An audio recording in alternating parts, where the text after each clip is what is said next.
Hello everybody, welcome to iExamB. I am Prateek Taldar, your accounts faculty at iExamB. इस video में हम बात करेंगे EMRS अकाउंटेंट के एग्जाम एनालिसिस और कोर्स कवरेज के बारे में। तो प्रोफेशनल नॉलेज के 40 क्वेश्चंस में से सबसे ज़्यादा ऑलमोस्ट 70% क्वेश्चंस आपके अकाउंटिंग से पूछे गए हैं और बाकी सारे सब्जेक्ट से सिर्फ 5 से 7% के क्वेश्चंस आए हैं। तो अप्रॉक्सीमेटली 28 क्वेश्चंस 40 में से आपके अकाउंट से पूछे गए हैं।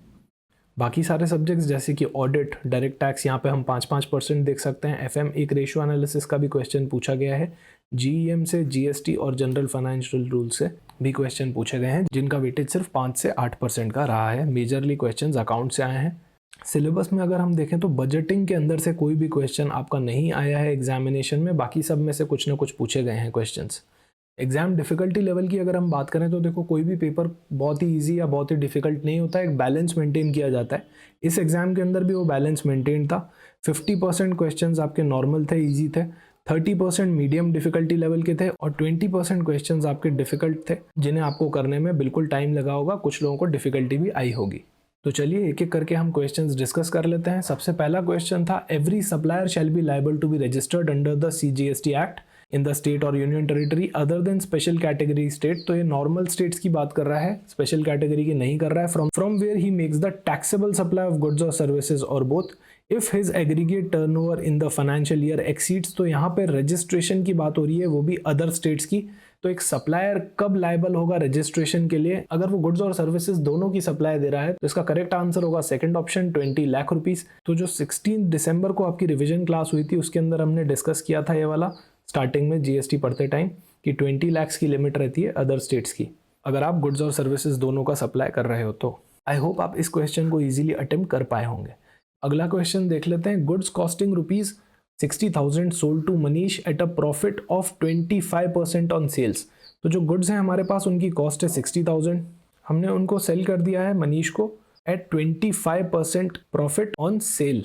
तो जो क्वेश्चन में प्रॉफिट मार्जिन गिवन है वो दे रखा है 25% ऑन सेल, और कुछ ट्रेड डिस्काउंट भी दिया गया है, उसको हम बाद में देखेंगे। पहले हम सेल का वैल्यू निकाल लेते हैं।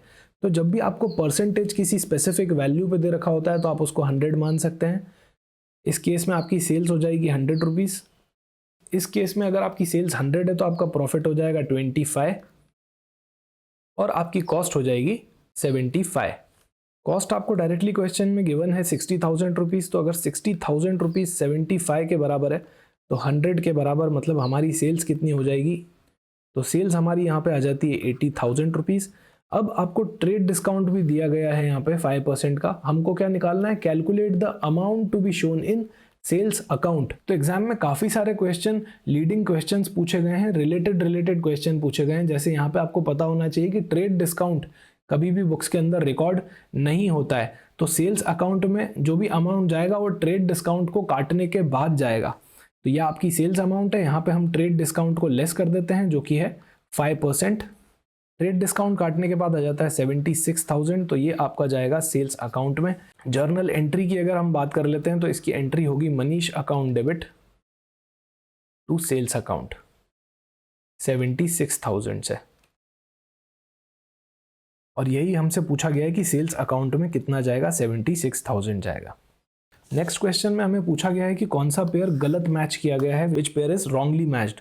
तो फाइनेंशियल स्टेटमेंट्स के साथ फाइनल अकाउंट्स को मैच किया गया है जो कि बिल्कुल सही है। ट्रेडिंग P&L के साथ में इनकम स्टेटमेंट को मैच किया गया है जो कि बिल्कुल सही है।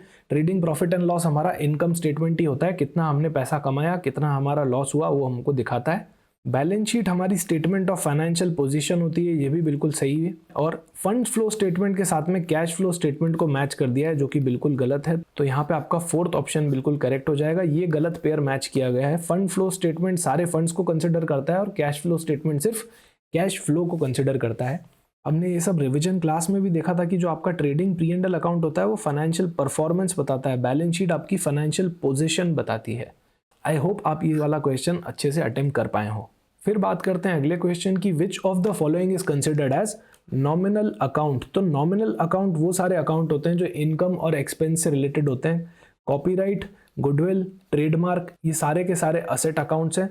रेंट की अगर हम बात करें तो वो एक एक्सपेंस अकाउंट है, नॉमिनल अकाउंट है, तो इसका सही आंसर रेंट होता है। ये कॉन्सेप्ट भी हमने रिवीजन क्लास में डिस्कस किया है और लकीली मैंने आपको जो एग्जाम्पल दिया था नॉमिनल अकाउंट का वो रेंट ही दिया था। वहाँ पे हमने ये भी डिस्कस किया था कि अगर रेंट के आगे आउटस्टैंडिंग रेंट लिख दें तो वो रिप्रेजेंटेटिव पर्सनल अकाउंट हो जाता है, क्योंकि अब वो आपके लैंडलॉर्ड को रिप्रेजेंट कर रहा है, पर रेंट अकाउंट एक नॉमिनल अकाउंट है।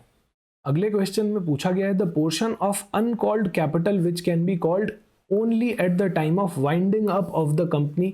इस क्वेश्चन को अटेम्प्ट करते हुए आपको बिल्कुल डिफिकल्टी आई होगी। इसका सही आंसर है रिजर्व कैपिटल।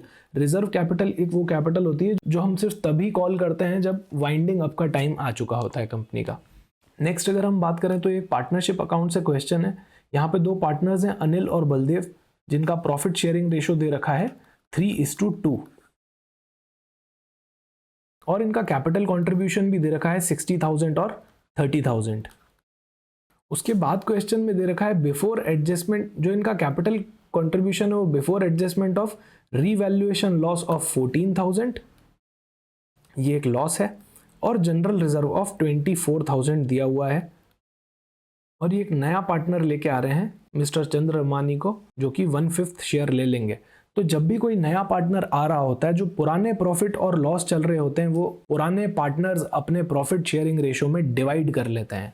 तो यहाँ पे 14,000 का लॉस चल रहा है और 24,000 का जनरल रिजर्व चल रहा है, इनको हम नेट ऑफ कर लेते हैं। 10,000 का नेट हमारा जनरल रिजर्व चल रहा है। इसको पुराने पार्टनर्स डिस्ट्रीब्यूट कर लेंगे अपने प्रॉफिट शेयरिंग रेशो में, जो कि है 3:2।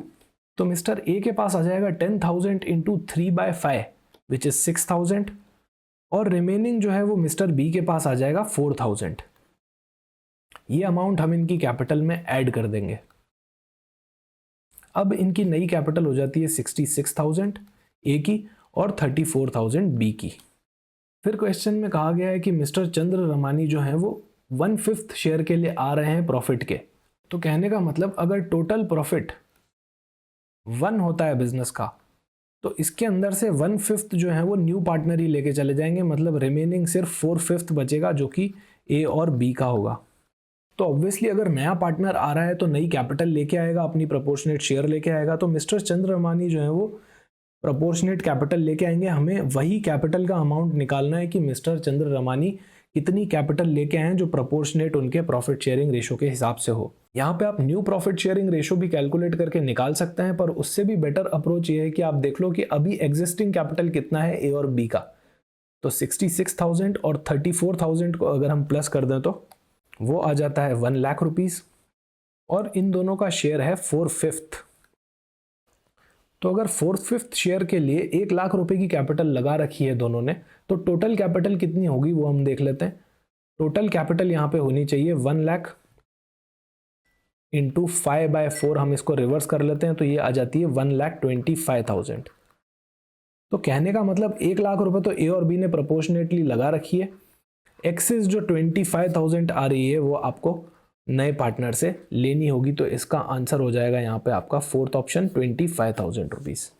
ये क्वेश्चन करने में डेफिनेटली आप लोगों को डिफिकल्टी आई होगी, क्योंकि पार्टनरशिप एक बहुत ही बड़ा टॉपिक होता है और ये अनएक्सपेक्टेड भी था इस एग्जाम के लिए।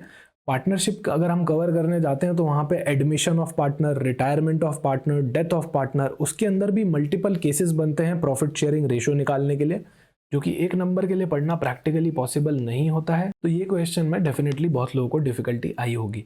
नेक्स्ट क्वेश्चन की अगर हम बात करें तो विच of the following is not an accounting equation. तो पहले बात कर लेते हैं अकाउंटिंग इक्वेशन क्या होती है। तो ड्यूअल एस्पेक्ट के हिसाब से asset is equal to liability plus capital हमारी अकाउंटिंग इक्वेशन होती है। यहाँ पर अगर हम एट अ ग्लैंस भी देखें तो दे रखा है liability is equal to asset minus capital, मतलब इसी इक्वेशन को अलग तरह से फॉर्मुलेट कर करके दिया गया है। अगली है asset is equal to liability minus capital. ये वाली इक्वेशन देख के ही हमको समझ में आ जाता है कि यही इक्वेशन गलत दे रखी है। Asset is equal to liability plus capital होता है, यहाँ पे माइनस कैपिटल दे रखा है, तो आप इसको आराम से कर सकते थे। ये भी हमने रिवीजन क्लास में डिस्कस किया था ड्यूअल एस्पेक्ट पढ़ते टाइम की असेट लायबिलिटी प्लस कैपिटल होता है, वहाँ पे आपको ये कॉन्सेप्ट समझाया गया था। उसके बाद बात आती है journal entry is not made for which of the following. ये वापस रिलेटेड क्वेश्चन था जो कि हमने अभी थोड़ी देर पहले ट्रेड डिस्काउंट से रिलेटेड एक प्रैक्टिकल क्वेश्चन देखा था। तो ट्रेड डिस्काउंट एक ऐसा डिस्काउंट होता है जो बुक्स में नहीं रिकॉर्ड किया जाता है, इसकी कोई जर्नल एंट्री नहीं होती है। बाकी सबकी रिबेट, कमीशन और कैश डिस्काउंट की जर्नल एंट्री बुक्स में होती है। लाइव क्लासेस में पढ़ते टाइम भी हमने ट्रेड डिस्काउंट और कैश डिस्काउंट का डिस्कशन किया है और रिवीजन क्लासेस के अंदर भी हमने इसका कैश डिस्काउंट और ट्रेड डिस्काउंट का डिस्कशन किया हुआ है। आई होप ये वाला क्वेश्चन आप इजीली आंसर कर पाए हो। Next, in the absence of partnership deed, वापस से एक क्वेश्चन पार्टनरशिप से देखने को मिलेगा। In the absence of partnership deed partners are entitled to, जब पार्टनरशिप डीड ही नहीं है तो पार्टनर्स को सिर्फ इंटरेस्ट ऑन देयर लोन और एडवांसेस मिलता है 6% की रेट से। फोर्थ वाला ऑप्शन बिल्कुल सही है, इसके अलावा आपको कुछ भी नहीं मिलता है पार्टनर्स को जब पार्टनरशिप डीडी आपकी साइलेंट है। ये क्वेश्चन हमने रिवीजन क्लास में भी डिस्कस किया है, हालांकि इससे पहले जो पार्टनरशिप का क्वेश्चन अभी हमने डिस्कस किया था वो कवर्ड नहीं था, पर ये वाला क्वेश्चन रिवीजन क्लास में कवर्ड था। यहाँ पे हमने बात करी थी कि जब पार्टनरशिप की डीड ही नहीं होती है तो क्या क्या चीज़ें अलाउ होती है, तो हमने देखा था यहाँ पे सिर्फ आपको इंटरेस्ट मिलता है 6% की रेट से, और जो प्रॉफिट और लॉस होते हैं वो आपको इक्वली डिवाइड करने पड़ते हैं, कैपिटल रेशो के अंदर नहीं डिवाइड करने पड़ते हैं। कोई भी सैलरी अलाउड नहीं होती है, कोई भी कमीशन अलाउड नहीं होती है। आई होप ये वाला क्वेश्चन भी आप इजीली कर पाए होंगे। नेक्स्ट अगर हम बात करें तो क्वेश्चन था जीईएम से, who generates the contract on GEM, तो कॉन्ट्रैक्ट जीईएम के अंदर हमेशा बायर जनरेट करता है। उसके बाद अगर हम बात करें advance amount received from customer, customer से हमें कुछ एडवांस अमाउंट मिला है, is not considered as sale, बिल्कुल ठीक बात है। कैश सेटलमेंट को हम इग्नोर करते हैं। Transactions are recorded when they takes place in the period in which they takes place, not when settlement in money takes place. It is based on which of the following concept, तो यहाँ पे accrual आपका बिल्कुल सही answer है। Cash settlement को हम ignore करते हैं, अगर कोई एडवांस भी आया है तो हम उसे तभी रिकॉर्ड करेंगे जब जिस पीरियड में वो फॉल कर रहा होगा। अक्रूवल कॉन्सेप्ट पे भी हमने रिवीजन क्लास में डिस्कस किया होगा, आप आई होप ये आपको इजीली क्लिक हो गया होगा। नेक्स्ट क्वेश्चन की हम बात करते हैं, the return down value of machine, तो WDV दे रखी है एक मशीन की 12 लाख रुपए,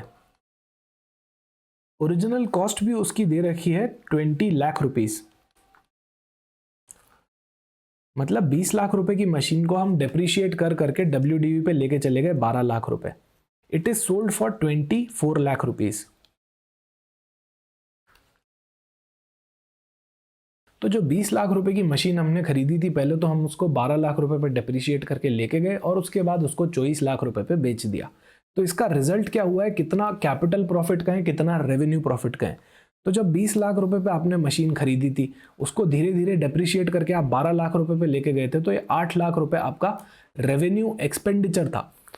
यहाँ पे जो WDV से ओरिजिनल कॉस्ट तक ले जाने पे जो आपका गेन हुआ है 8 लाख रुपए का, ये एक रेवेन्यू प्रॉफिट कहलाएगा, क्योंकि ऑलरेडी आप इसको रेवेन्यू एक्सपेंस मान चुके थे। पहले आपने इसको P&L में डेबिट किया था एक्सपेंस मान के, इसे हम आपका रेवेन्यू प्रॉफिट कहेंगे। उसके बाद ओरिजिनल कॉस्ट से जो ऊपर की वैल्यू आ रही है, जैसे कि 20 लाख आपकी ओरिजिनल कॉस्ट थी और 24 लाख रुपए आपकी सेलिंग प्राइस थी, तो 4 लाख रुपए जो एडिशनल आ रहे हैं ये आपका कैपिटल प्रॉफिट हो जाएगा। तो ये फोर्थ ऑप्शन आपका सही चॉइस है, capital profit of 4 lakh rupees, revenue profit of 8 lakh rupees.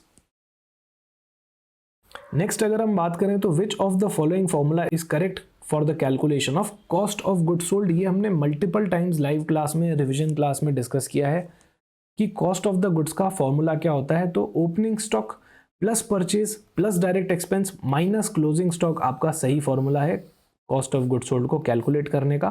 First वाला ऑप्शन बिल्कुल सही है। हमने रेगुलर क्लास के अंदर भी ये वाला फॉर्मूला डिस्कस किया था cost of good sold calculate करने का, और रिवीजन क्लास में भी कॉस्ट ऑफ गुड सोल्ड पे हमारा डिटेल में डिस्कशन हुआ था। नेक्स्ट अगर हम बात करें तो एक इनकम टैक्स का सेक्शन बेस्ड क्वेश्चन पूछ लिया गया है। सेक्शन 28 से 44D तक इनकम टैक्स के कौन से हेड से रिलेट करता है, तो इसका सही आंसर है profit and gains of business and profession. इस क्वेश्चन को अटेम्प्ट करते टाइम आपको डिफिकल्टी आ सकती है अगर आपने ये वाला लेक्चर नहीं देखा हो हेड्स ऑफ इनकम का। इसके अंदर बिजनेस एंड प्रोफेशन का भी हेड कवर किया गया था। यहाँ पे सेक्शन 28 इसका चार्जिंग सेक्शन होता है बिजनेस एंड प्रोफेशन का, और other sections like 44AD 44ADA भी कवर किए गए थे। यहाँ से आपको क्लिक हो सकता था कि ये वाले जो सेक्शंस होते हैं ये बिजनेस एंड प्रोफेशन के अंदर आते हैं 28 से 44D वाले। रिवीजन क्लास में भी हमने टैक्स ऑडिट की बात करी थी जो बिजनेस और प्रोफेशन के केस में कंपलसरी हो जाती है। अगर प्रिस्क्राइब टर्नओवर एक्सीड होता है तो सेक्शन 44AB के अंदर ये भी बिजनेस एंड प्रोफेशन का ही सेक्शन है। तो शायद कुछ स्टूडेंट्स को यहाँ से क्लिक हुआ हो और वो आंसर कर पाए हो। Next is the depreciation of asset is computed on their. Obviously जो डेप्रिसिएशन लगता है हमारी असेट पे वो हमेशा बुक वैल्यू पे लगता है, कभी भी मार्केट वैल्यू पे नहीं लगता है। फिर एक क्वेश्चन था बिल्स ऑफ एक्सचेंज से, तो how many parties are involve in bills of exchange. इसका सही आंसर है 3। तो बिल्स ऑफ एक्सचेंज के अंदर पार्टीज होती हैं ड्रॉअर, ड्रॉई और पेई, 3 तरह की आपकी पार्टीज होती हैं। बिल्स ऑफ एक्सचेंज का कॉन्सेप्ट आपके एक्स्ट्रा कॉन्सेप्ट्स के अंदर बिल्स ऑफ एक्सचेंज वाले पीडीएफ में कवर्ड था। जिन लोगों ने ये पीडीएफ रेफर किया होगा वो डेफिनेटली आंसर कर पाए होंगे। Then we have a question, which of the following is a direct tax, इनमें से कौन सा डायरेक्ट टैक्स है। तो ये बहुत ही क्लियरली पता चल रहा है कि इनकम टैक्स एक डायरेक्ट टैक्स है हमारा। ये हमने इनकम टैक्स के लेक्चर में इंट्रोडक्शन पार्ट में ही डिस्कस किया था कि टैक्स 2 तरह के होते हैं, डायरेक्ट और इनडायरेक्ट। डायरेक्ट टैक्स के अंदर इनकम टैक्स का एग्जांपल लिया था, तो ये आपको इजीली हो गया होगा। इसके बाद का क्वेश्चन था नॉन प्रॉफिट ऑर्गेनाइजेशन से रिलेटेड। इसमें डेफिनेटली आप लोगों को दिक्कत आई होगी। आप कमेंट सेक्शन में मुझे बता सकते हैं कि इसमें आपने क्या आंसर सेलेक्ट किया, मैं वहीं इसका आपको सही आंसर पोस्ट कर दूंगा। हालांकि हमने नॉन प्रॉफिट ऑर्गेनाइजेशन से रिलेटेड रिविजन क्लास में भी एक क्वेश्चन किया था, पर ये जो एग्जाम में क्वेश्चन आया है और ये जो हमने किया था ये उतने डायरेक्टली रिलेटेड नहीं है, तो इस क्वेश्चन में आपको डेफिनेटली दिक्कत आई होगी सॉल्व करते टाइम। उसके बाद बात करें तो हमको ओपनिंग स्टॉक, क्लोजिंग स्टॉक और परचेजेस दे रखे हैं। इन्फॉर्मेशन दे रखी है, goods are sold at a profit of 30% on cost. तो प्रॉफिट इस बार 30% ऑन कॉस्ट दे रखा है, तो कॉस्ट को हम 100 मान लेते हैं, प्रॉफिट आपका हो गया है 30। Calculate the revenue from operations की बात करिए, तो रेवेन्यू फ्रॉम ऑपरेशंस निकालने के लिए हमको सबसे पहले कॉस्ट ऑफ गुड्स सोल्ड निकालना पड़ेगा। वापस से एक लीडिंग क्वेश्चन, अभी थोड़ी देर पहले भी हमने देखा कि कॉस्ट ऑफ गुड्स सोल्ड पे क्वेश्चन आया था, वापस से indirectly cost of goods sold पे क्वेश्चन पूछा गया है। कॉस्ट ऑफ गुड्स सोल्ड में अगर हम प्रॉफिट को प्लस कर देते हैं तो आ जाता है हमारा revenue. Cost of goods sold निकालने का फॉर्मूला आपको डेफिनेटली आता होगा, opening stock plus purchase minus closing stock. Opening stock हमको 2 लाख रुपए दिया गया है, परचेजेस हमारी 14 लाख हैं और क्लोजिंग स्टॉक हमारा 2.2 लाख है। तो इससे हमारा कॉस्ट ऑफ गुड्स सोल्ड जो है वो आ जाएगा 13.8 लाख। इसमें अगर हम हमारा प्रॉफिट मार्जिन ऐड करते हैं जो कि डायरेक्टली हमको ऑन कॉस्ट ही गिवन है, तो ये 30% हम डायरेक्टली इसके अंदर ऐड कर देते हैं और हम आ जाएंगे अभी रेवेन्यू पे, जो कि हो जाता है आपका 17,94,000। तो सी ऑप्शन इसका करेक्ट आंसर है। कॉस्ट ऑफ गुड्स सोल्ड से रेवेन्यू फ्रॉम ऑपरेशन पे आना और रेवेन्यू फ्रॉम ऑपरेशन से कॉस्ट ऑफ गुड्स सोल्ड पे आना हमने इस वाले रिवीजन क्लास के अंदर कवर किया था, जहाँ पे इन्वेंट्री टर्नओवर रेशियो निकालते टाइम हमने ये सिमिलर टाइप का रिलेशन यूज़ किया गया था। ये वाला रिलेशन बहुत ही इंपॉर्टेंट होता है, काफ़ी सारे कॉम्पिटिटिव एग्जाम्स में ये COGS का रिलेशन पूछा जा रहा है। आई होप आप ये वाला क्वेश्चन अटेम्प्ट कर पाए हो। इसके बाद आता है which of the following account has a credit balance. तो इनमें से कौन से अकाउंट का क्रेडिट बैलेंस होता है। तो कैरिएज इनवर्ड और कैरिएज आउटवर्ड ये दोनों एक तरह के एक्सपेंस होते हैं, तो ये तो हमेशा डेबिट बैलेंस वाले होते हैं, एक्सपेंसेस का बैलेंस हमेशा डेबिट होता है। रिटर्न इनवर्ड की अगर हम बात करें तो गुड्स रिटर्न हमारे पास होके आ रहे हैं, इनवर्ड हैं, तो मतलब पहले हमने सेल किया होगा, अब वो वापस हमारे पास आ रहे हैं, तो सेल्स रिटर्न का बैलेंस तो हमेशा डेबिट होता है क्योंकि गुड्स हमारे पास आ रहे हैं। रिटर्न आउटवर्ड की अगर हम बात करें तो ये परचेज रिटर्न का केस बन जाता है। पहले हमने गुड्स परचेज किए थे, अब गुड्स हमारे यहाँ से जा रहे हैं, तो ये परचेज रिटर्न है, इसका बैलेंस क्रेडिट होता है। परचेज का बैलेंस ऑब्वियसली डेबिट होता है, तो परचेज रिटर्न का बैलेंस क्रेडिट होता है। नेक्स्ट अगर हम बात करें तो बहुत ही एक डायरेक्ट क्वेश्चन पूछ लिया गया गुड्स एंड सर्विस टैक्स से कि ये कब आया था, गुड्स एंड सर्विस टैक्स का एक्ट कब आया था। तो इसका 1 जुलाई 2017 बिल्कुल सही जवाब है। रिवीजन क्लास लेते टाइम पे सबसे पहला स्लाइड ही हमने जीएसटी का पढ़ा था कि 1 जुलाई 2017 को ये आया था। हालांकि हमने जीएसटी के अंदर तो जीएसटी टीडीएस तक कवर कर लिया था। मेजॉरिटी ऑफ द लोगों को ये भी पता नहीं होगा कि जीएसटी में भी एक तरह का टीडीएस होता है। सबको लगता है कि इनकम टैक्स में ही टीडीएस का टॉपिक आता है, पर जीएसटी से बहुत ही सिंपल क्वेश्चन पूछा गया और ये वाला आप आराम से अटेम्प्ट कर पाए होंगे। नेक्स्ट हम बात करते हैं goods can be purchased through GEM without GEM यानी कि government e market place without inviting quotes on the basis of a certificate to be recorded by the competent authority up to the value of 25,000 इसका सही answer है। बिना quotation मंगवाए आप 25,000 रुपये तक का परचेज कर सकते हैं GEM पे। ये भी हमने रिवीजन क्लास के अंदर कवर किया गया था। हमने देखा था कि 25,000 तक हम किसी भी सप्लायर से बाय कर सकते हैं बिना कोटेशन मंगवाए। 25,000 से 5 लाख तक हमको सेलर चाहिए होते हैं लोएस्ट प्राइस वाले, और 3 मैन्युफैक्चरर्स को कंसिडर करना पड़ता है, और 5 लाख से ज़्यादा हमने देखा था कि हमको कुछ टूल्स मैंडेटरी हो जाते हैं, रिवर्स ऑक्शन टूल और ऑनलाइन बिडिंग वाले। तो 25,000 इसका सही आंसर है। आई होप आप ये वाला क्वेश्चन भी अटेम्प्ट कर पाए होंगे। फिर बात करते हैं अगला एक और डायरेक्ट क्वेश्चन, जो लाइबिलिटी होती है सोल प्रोप्राइटर की, वो क्या होती है? तो वो अनलिमिटेड होती है। सिर्फ कंपनी की लाइबिलिटी लिमिटेड होती है, LLP की भी लाइबिलिटी लिमिटेड होती है, बाकी इनकी लाइबिलिटीज अनलिमिटेड होती है सोल प्रोप्राइटर्स की। नेक्स्ट क्वेश्चन में, the form of annual financial statement and demand for grant shall be laid down to the parliament by whom. तो जो एनुअल फाइनेंशियल स्टेटमेंट्स होते हैं और डिमांड फॉर ग्रांट्स होती है, वो तो कौन पार्लियामेंट के सामने यहाँ पे प्रेजेंट करता है? तो उसका सही आंसर है फाइनेंस मिनिस्टर। ये क्वेश्चन आपका जनरल फाइनेंशियल रूल्स से था। यहाँ पे आप देख सकते हैं कि रूल 52 में ये कवर्ड है कि ये फाइनेंस मिनिस्ट्री का काम है। Form of annual financial statement and demand for grant देना फाइनेंस मिनिस्ट्री का काम है। ये वाला क्वेश्चन अटेम्प्ट करने में डेफिनेटली आपको डिफिकल्टी आई होगी।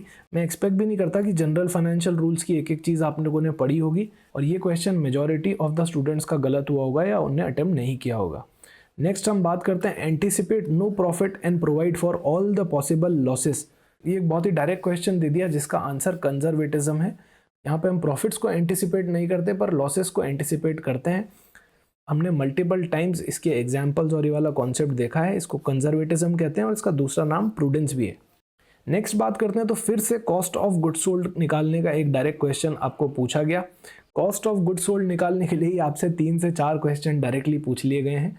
इसका वापस हम वही फॉर्मूला लगाएंगे, opening stock 17,000, add purchases 61,400, direct expense भी हम प्लस कर देते हैं 9,600, indirect expenses cost of goods sold के अंदर नहीं आते हैं, माइनस क्लोजिंग स्टॉक 18,000, ये आ जाता है 70,000 आपका कॉस्ट ऑफ गुड्स सोल्ड हो जाता है। तो ऑप्शन नंबर 3 आपका करेक्ट आंसर है। नेक्स्ट बात करते हैं, if the amount of any known liability आपको पता है कि आने वाली है पर आप उसको एक्यूरेटली डिटरमाइन नहीं कर पा रहे हैं तो आप उसका प्रोविजन बना लेते हैं। फर्स्ट वाला ही आपका सही चॉइस है। नेक्स्ट क्वेश्चन में दे रखा है कि प्रॉफिट जो है वो आपका 50% ऑन सेल्स है। तो सेल्स को अगर मैं 100 मान लूं तो प्रॉफिट मेरा 50 हो जाता है। सेल्स में से अगर मैं मेरा प्रॉफिट माइनस कर देता हूं 50 का तो मेरी कॉस्ट आ जाएगी जो कि 50 होगी। ये क्वेश्चन में पूछा जा रहा है कि what is the percentage on cost. तो प्रॉफिट भी मेरा 50 हो गया, कॉस्ट भी मेरी 50 हो गई। कहने का मतलब मेरा जो प्रॉफिट है वो 100% ऑन कॉस्ट है। तो फर्स्ट वाला चॉइस इसमें करेक्ट है। नेक्स्ट क्वेश्चन बड़ा ही इंटरेस्टिंग है जर्नल एंट्री के कॉन्सेप्ट पे। An amount received from Seema whose account was previously written off as bad debts. यहाँ पे आपको बैड डेब्ट्स और बैड डेब्ट रिकवरी का कॉन्सेप्ट आना चाहिए। शुड बी डेबिटेड टू कौन सा अकाउंट। अमाउंट रिकवर हुआ है सीमा से तो कौन से अकाउंट में डेबिट किया जाएगा। तो पहले मैं आपको एक बार स्टोरी बना के इसका कॉन्सेप्ट समझा देता हूँ, फिर आपको बताता हूँ कि इसको आप जल्दी कैसे कर सकते थे। तो देखो, कोई अमाउंट रिसीव हुआ है सीमा से, क्यों हुआ है? क्योंकि पहले वो बैड डेब्ट में जा चुका था, मतलब डूब गया था पैसा। तो पैसा तो तब डूबेगा जब मुझे किसी पर्सन से लेना होगा। पहले मैं किसी पर्सन से पैसा मांगता हूँगा तभी डूबेगा। और क्यों लेना होगा? क्योंकि ऑब्वियसली मैंने उसको पहले कुछ सेल किया होगा बिजनेस के अंदर। तो जब मैंने सीमा को सेल किया था तो मैंने क्या एंट्री करी होगी? सीमा को डेटर बना लिया होगा। सीमा अकाउंट डेबिट टू सेल्स। दूसरी एंट्री मैंने करी होगी जब मुझे सीमा ने बताया होगा कि पैसे नहीं आने वाले हैं, तो मैंने इसको बैड डेब्ट्स बुक कर लिया होगा। बैड डेब्ट्स डेबिट और सीमा को मेरी बुक्स में से हटा दिया होगा टू सीमा क्रेडिट। तीसरी एंट्री तब होगी जब पैसा रिकवर अगर हुआ तो इस केस में तो पैसा रिकवर हो गया है। तो अब पैसा अगर रिकवर होगा तो भाई सीधी सी बात है, पहले कैश अकाउंट डेबिट पैसा आ रहा है टू बैड डेब्ट्स रिकवर्ड करके मैं एक अकाउंट बना लूंगा, इसको क्रेडिट कर दूंगा। बैड डेब्ट्स एक तरह का एक्सपेंस अकाउंट होता है इसलिए इसको डेबिट किया जाता है। जब भी एक्सपेंस बढ़ते हैं वो डेबिट होते हैं, जब भी इनकम होती है वो क्रेडिट होती है। तो जब बैड डेब्ट की रिकवरी हुई तो मुझे इनकम हुई है। जब बैड डेब्ट हुआ था तब खर्चा था, तो बैड डेब्ट की रिकवरी अब इनकम है। यहाँ पे कैश अकाउंट डेबिट हुआ है क्योंकि पैसा आ रहा है। यहाँ पे आपका सही आंसर होगा थर्ड ऑप्शन, कैश अकाउंट। अब काफ़ी स्टूडेंट्स को ये प्रॉब्लम हुई होगी कि सर इतनी लंबी स्टोरी वहाँ पे एग्जाम में बैठ के कौन याद करेगा। तो ये स्टोरी हमको नहीं याद करनी थी, इसको आप डायरेक्टली एनालिटिकल वे में भी सोच सकते थे कि एन अमाउंट रिसीव्ड फ्रॉम सीमा, पैसा आ रहा है, बात खत्म हो गई, कैश अकाउंट ही डेबिट होगा। या तो कैश अकाउंट डेबिट होगा या बैंक अकाउंट डेबिट होगा, क्योंकि पैसा आ रहा है। बैंक अकाउंट ऑप्शंस में है नहीं तो आपको मिला यहाँ पे कैश अकाउंट, तो यही आपका आंसर हो गया। जब भी कैश बढ़ता है, बैंक बढ़ता है, वो हमेशा डेबिट होता है। ये हमने मॉडर्न कॉन्सेप्ट ऑफ अकाउंटिंग के अंदर पढ़ा है। पहली लाइन से ही आपको यहाँ पे क्लियर हो जाना चाहिए था कि कैश अकाउंट ही डेबिट होगा अगर आप कॉन्सेप्ट पे जाते तो। पर ये थोड़ा कंफ्यूजिंग क्वेश्चन डेफिनेटली हो गया होगा काफ़ी स्टूडेंट्स के लिए। बहुत लोगों ने यहाँ पे सीमा अकाउंट को डेबिट कर दिया होगा। उसके बाद अगला क्वेश्चन टैक्सेशन से रिलेटेड था। विच of the following is levied by the state government only. तो ये एंटरटेनमेंट टैक्स ही एक टैक्स होता है जो स्टेट गवर्नमेंट लगाती है। नेक्स्ट आपका इंटरेस्ट ऑन ड्राइंग रिलेटेड का एक बहुत ही इंटरेस्टिंग क्वेश्चन था। एक सोल प्रोपराइटर था जिनने 1 लाख रुपए निकाल लिए अपने बिजनेस से, तो 1 लाख रुपए पे इंटरेस्ट ऑन ड्राइंग लगेगा। कब निकाले? 31 जनवरी 2023 को निकाले। तो पहले फाइनेंशियल ईयर की बात कर लेते हैं। इनका फाइनेंशियल ईयर चल रहा होगा 1 अप्रैल 2022 से 31 मार्च 2023। ये इनका फाइनेंशियल ईयर चल रहा होगा 22 से 23। इन्होंने निकाले हैं 31 जनवरी को 2023। अब फाइनेंशियल ईयर खत्म होने में टाइम ही कितना बाकी है? तो 2 महीने बाकी हैं। एक तो फरवरी 2023 और एक मार्च 2023, क्योंकि ये जनवरी वाला मंथ तो खत्म हो चुका है, इनने 31 को निकाले हैं।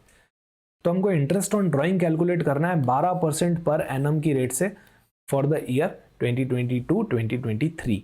तो जब निकाले ही 31 जनवरी को है तो उसका इंटरेस्ट कब से लगेगा? फरवरी और मार्च को लगेगा। तो 1 lakh into 12% into 2 months by 12 month, सिर्फ 2 महीने का उनसे इंटरेस्ट लेना होगा। तो इसका 2000 सही जवाब है। सेकंड ऑप्शन आपका करेक्ट चॉइस है। अगला क्वेश्चन ऑडिट से पूछा गया था कि प्राइमरी फंक्शन ऑफ ऑडिट क्या होता है। काफी सारी चॉइसेस दे रखी थी। To verify the accuracy and completeness of accounts, बिल्कुल ये ऑडिट का एक फंक्शन है। To secure that all the revenue and receipts collected are brought to the accounts under proper head, बिल्कुल ठीक बात है। To ensure that all the expenditure and disbursement are authorized, vouched and correctly classified, ये तीनों के तीनों audit के functions हैं। तो यह आपका 4th वाला जो ऑप्शन है ये सही आंसर हो जाएगा। नेक्स्ट क्वेश्चन में कौन सी करंट लायबिलिटी नहीं है? Which of the following is not considered as a current liability. तो इंटरेस्ट आउटस्टैंडिंग ऑन डिवेंचर्स, भाई डिवेंचर तो लॉन्ग टर्म होते हैं पर उन पे जो इंटरेस्ट आउटस्टैंडिंग है वो तो आपको अभी का अभी पे करना है। कंटिंजेंट लायबिलिटी, ये तो कोई लायबिलिटी बुक्स के अंदर आती ही नहीं है, तो करंट लायबिलिटी होगी कैसे? तो यही इसका सही आंसर है। बिल्स पेबल और ट्रेड क्रेडिटर बिल्कुल करंट लायबिलिटी होते हैं। नेक्स्ट क्वेश्चन आपका मैनेजरियल रेम्यूनरेशन पे था। यहाँ पे अकाउंटिंग के कॉन्सेप्ट को, इन तरह के क्वेश्चन में अकाउंटिंग और कॉन्ट का कॉन्सेप्ट मिक्स्ड होता है, तो आप यहाँ पे एनालिटिकली भी सोचोगे तो ये आपका पॉसिबल है करना। अब manager of a firm is entitled to commission of 5% on net profit after charging such commission. पहले कुछ नेट प्रॉफिट आया होगा, उसके बाद कमीशन चार्ज की होगी, फिर नेट प्रॉफिट आफ्टर कमीशन आया होगा। तो हमको जो 5% दे रखा है वो नेट प्रॉफिट आफ्टर कमीशन पे दे रखा है, इस वाले अमाउंट पे दे रखा है, कमीशन का 5% का amount. Net profit before charging commission is 42,000, तो नेट प्रॉफिट हमको 42,000 दे रखा है जो कि बिफोर चार्जिंग था, मतलब अभी तक इसमें से कमीशन कटा नहीं है। कमीशन कटेगा फिर जो अमाउंट आएगा उस पे हमको 5% का दे रखा है। यहाँ पे आपको एनालिटिकली भी सोचना पड़ेगा। We need to calculate the commission of manager, हमको कमीशन का अमाउंट निकालना है कि ये 5% कितना होता है। तो जैसा कि हमने पहले भी अभी क्वेश्चंस में डिस्कस किया कि जिस पे भी परसेंटेज दे रखा है उसको 100 मान लो। तो किस पे परसेंटेज दे रखा है? Net profit after charging such commission को।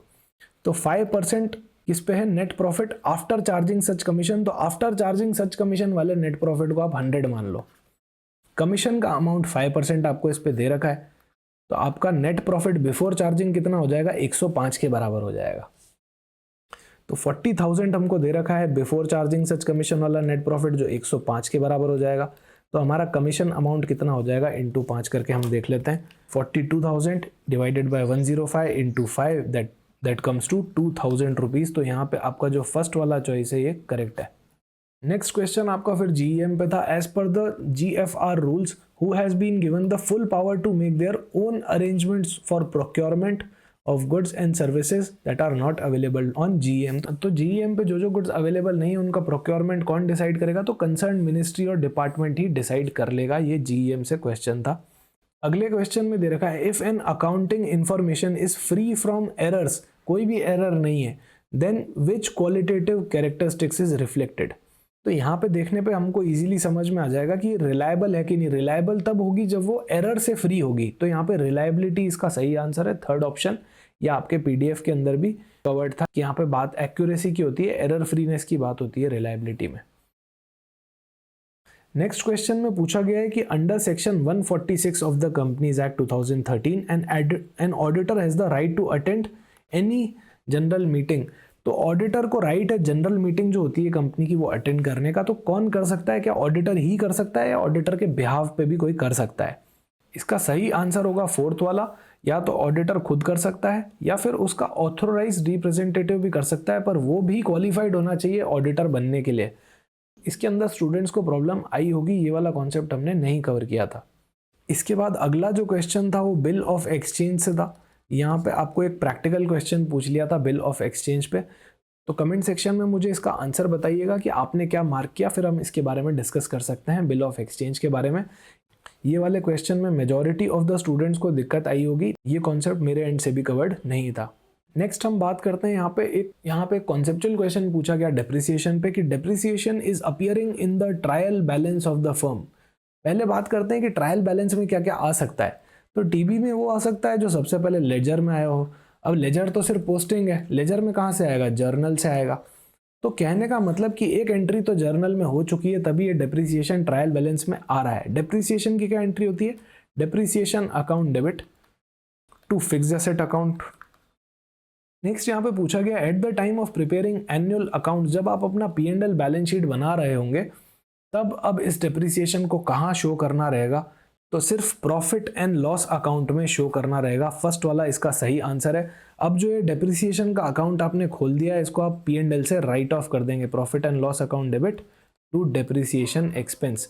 सारे एक्सपेंस अकाउंट, सारे इनकम अकाउंट्स P&L में जाके क्लोज हो जाते हैं, क्योंकि आप फर्स्ट एंट्री ऑलरेडी कर चुके हैं, तभी वो आपके टीबी में दिख रहा है, ट्रायल बैलेंस में दिख रहा है।